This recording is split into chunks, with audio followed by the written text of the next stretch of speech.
In today's video, we're going to continue our career experience in Canada as an immigrant. Our guest is going to be sharing tips and her journey to Canada as an internationally trained professional. So stick around and watch till the end. What's up, everyone? I am Tobi and I provide the tools and resources for moving to Canada, life in Canada, and achieving the Canadian dream. So if you want all of that good content, make sure you subscribe to this channel, smash the like button, and share this video so I know that you're enjoying it. I really appreciate it. Coming to Canada as an internationally trained professional can be a bit challenging as you may not have the Canadian experience, the Canadian training, you may not have the license, the certification, and things like that. So, thanks to Chinwe for accepting our invitation to share how she moved to Canada as an accountant. Can you introduce yourself to the viewers? Oh, okay. My name is Chinwe. Um, an accountant. I graduated from one of the federal universities in Nigeria and have accounting designations with some accounting associations. Okay, so I have ICANN Nigeria, ACCA UK, and then CPA Canada. Nice, that's good. So, how was the transition like for you from Nigeria to Canada? Or before I got my PR, I did the research and found out the things I needed so I could be able to practice in Canada. And one of it was CPA. Yeah. So that's getting my CPA designation. So I found out I needed to get that since I had ACCA. I also found out I could transit to CPA Canada even while still in Nigeria. So I started all those processes in Nigeria and got it before moving to Canada. That's interesting. That's good to do. How was the exam for you in general?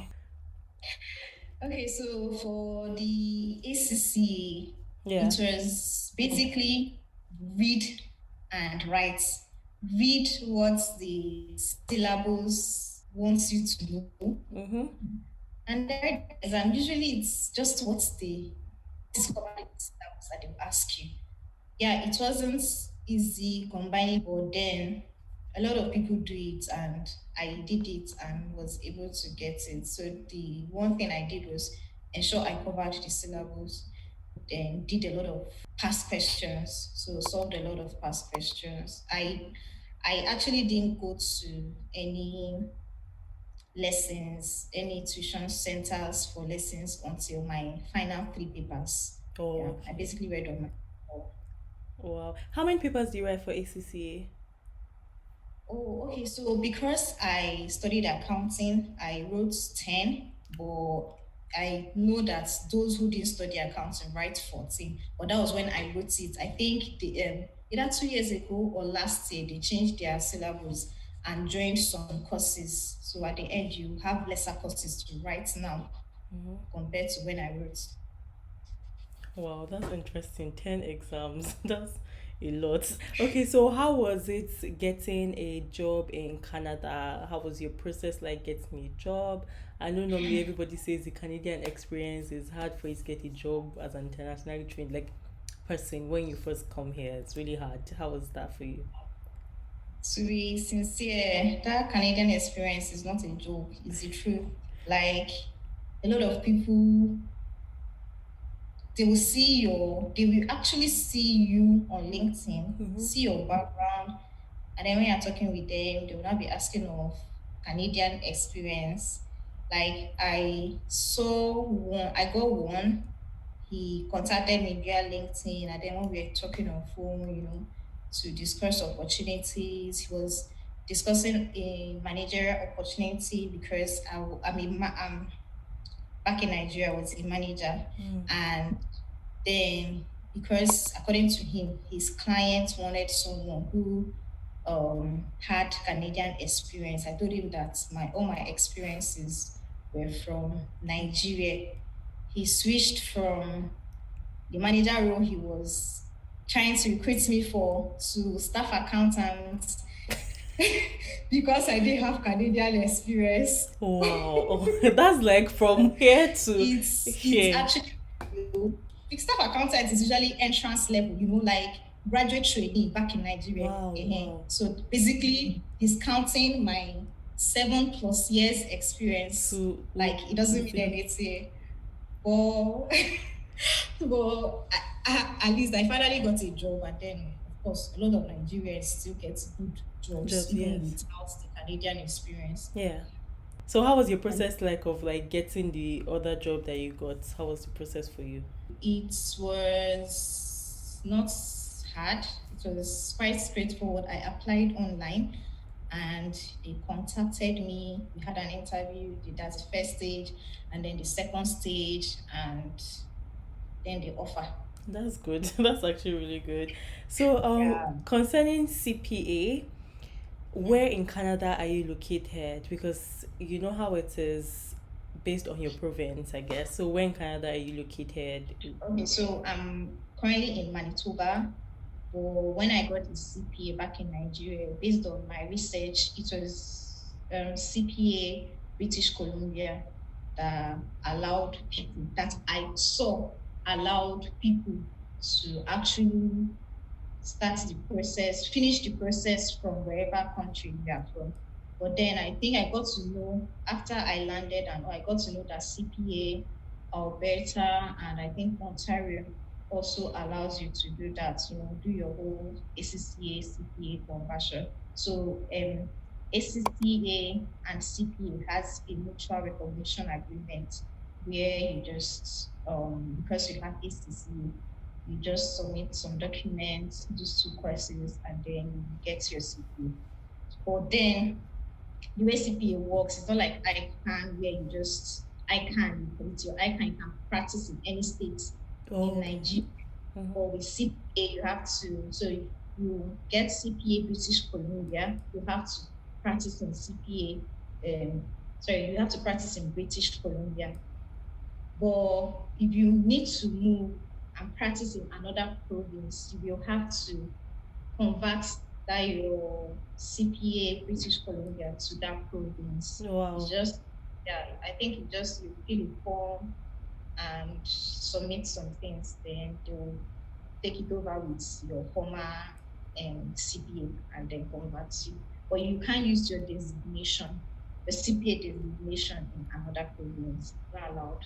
Wow. That's they're really strict with things like that. It's just like law too, and they're actually really strict with things like that. What's the accounting profession like in Canada? What are the differences and similarities between accounting in Canada and in Nigeria? The company you're working for will depend on the financial reporting framework that you will use. So if it's Okay. like all those public companies that are listed, they are required to report under IFRS. So the transition wouldn't be difficult because in Nigeria we use IFRS. Okay, okay. Then all those smaller companies that report using the Canadian GAAP, it's the difference isn't much with IFRS, but then I it's accounting as what may I basically say is debit and credit. Debit and credit is universal. So if you're an accountant, you understand that principle. So you in Nigeria, if you debit fixed assets, you can't come to Canada and be crediting fixed assets. It's the Yeah. same Is debit and credit. this Do you think there are a lot of accounting positions for people in Canada? Every organization needs an accountant. Yes. Church, even if it's church, non-profit organization, they shall need an accountant. Yeah. When I was still looking for a job and I had different alerts, I used to get job alerts like every day Wow. of different posts. So there will always be job for accountants, until your computer takes over. Yeah, yeah, true. Have you faced any challenges as an accountant here in like maybe the industry or the way they do things here compared to how it is done in Nigeria? I've actually not faced any challenge. Okay, one thing I didn't one thing I did mention when I was talking about my background was I worked in Nigeria for 7.5 years for one of the big firms, Yeah. big four firms. And fortunately, I moved to when I moved to Canada, and the job I got in Canada was also for the same big four. So we basically use the same. audit methodology because I'm an auditor. So we basically use the same audit methodology. The only difference is now that I have clients that report in Canadian GAAP. So all I Okay. need to do is just to do research. I mean, the information is there. Yeah. If it's standards, it's there. It's for you to do the research. And So that's it.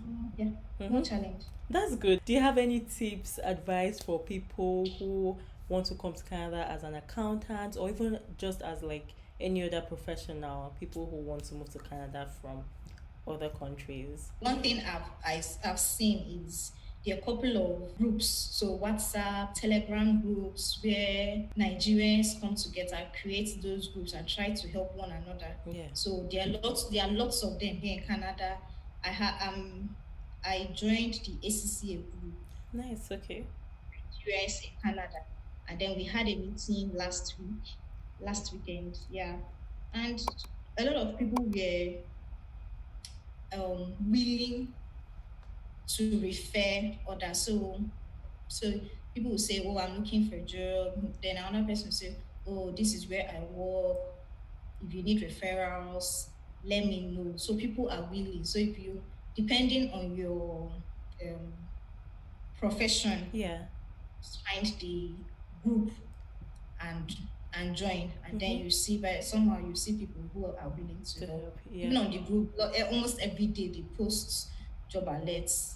That's really good. And referrals work a lot here. Like, Exactly, so, exactly. Referrals works a lot. So yes. you see them, they'll be like, "Oh, this person, someone sent me this job." Maybe a recruiter sent them a job and says, if you know someone, Oh, and then yes. they'll send you a referral, and that's it. It works more. I think there's been a statistics that it works better than Then, when you just yeah, apply. apply Mm-hmm. on your own. So that's the first advice Yeah. I will give to anybody. Then the second one is actually also do your own research. I mean, don't let someone do it for you. Yes. You know what you want, and you know you should at least make your own move to get it, not relying on someone else. If not, you'll be left behind. Yeah, that's actually very, very, very important because someone else might want something else, you want something else, and if you're just following the person, Exactly. Mm-hmm, mm-hmm. mm-hmm. Just do your own research, and then something else is, I know a lot. Well, let me not say a lot, but a couple of Nigerians want to move to Ontario Yeah, because the happening place of Canada. yeah, I mean, that's fine. That's okay. But personally, my own view is that you should be open mm-hmm. to what you want. So to based on job. Yes, After all, you're coming to Canada with Naira. So you have less money to yes, spend. uh-huh. The Naira you go with might be a lot in Nigeria, but in Canada is small. Small, So you should just work with looking at where you get job, something doing. yes, Nobody's name is written in any province, but then it's a thing of choice. People know the reason why they want to settle in the province they want to settle, mm. and it's Mm-hmm. I agree with that. A lot of people just want to come to Ontario, but there are other provinces, there are other places. Just, I'll say, cut your coat according to your size. Basically, I'm in Ontario, I'm okay here, I'm not struggling here, but some people would not find it. Like, things are more expensive here than some other expensive. Yeah, places, so yeah. I heard. Mm-hmm. So it's So I like, heard. do your research and do what works best for you. Especially if you're Mhm. just coming, things might be harder for you in the beginning if you don't know people here, if you don't have family here. So you don't want to struggle a lot in that beginning time if you now don't have a I don't job want yet. someone to come and start carrying you, Yeah. Yes. because Mm-hmm. because people also have responsibilities. So I actually forgot to mention that the mutual recognition agreement that ECCA has with CPA will expire April 2021. So I don't know if they will renew it because it has expired before in the past and they renewed it. Okay. But this time around, I don't know if they'll renew it or they'll bring in add exams that people will write. Nobody knows. We are just watching to see what will happen in April. In April. Okay, so So if you can quickly write your ACC, then quickly write it, I guess. Then when you came to Canada with your ACC, did you have to mm, do any type of thing, or you just like transfer it to your CPA and that's it? to get my CPA, all I did was to submit the documents that they requested for, pay the fees, and then do the two courses. Okay. Tax and law courses, and that was it. Are the courses very like intense or just No, they are not, they are not intense. So you know how so in the accounting world or the finance world, so they have each country have their own tax laws. no true, So yeah. same thing. That's why there was tax and then law. No. So the course is tax, which is basically Canadian tax, and then law, basically how the legal system works Okay. here. Okay, okay. That makes sense. Yeah, that makes sense. Because that would be the difference. Since you said the credit Yeah, and debit exactly. The is the accounting. same. Yes, exactly. Okay. Thank you so much. Thank you so much, Chinwe, for taking out the time to share information that people will find useful. Thank you so much, Chinwe, for sharing your story, and thanks to you all for watching. I hope this video was valuable to you. If it was, please don't forget to smash the like button for me, share this video, and leave a comment in the comment section below. Don't forget to hit the subscribe button so you don't miss valuable content.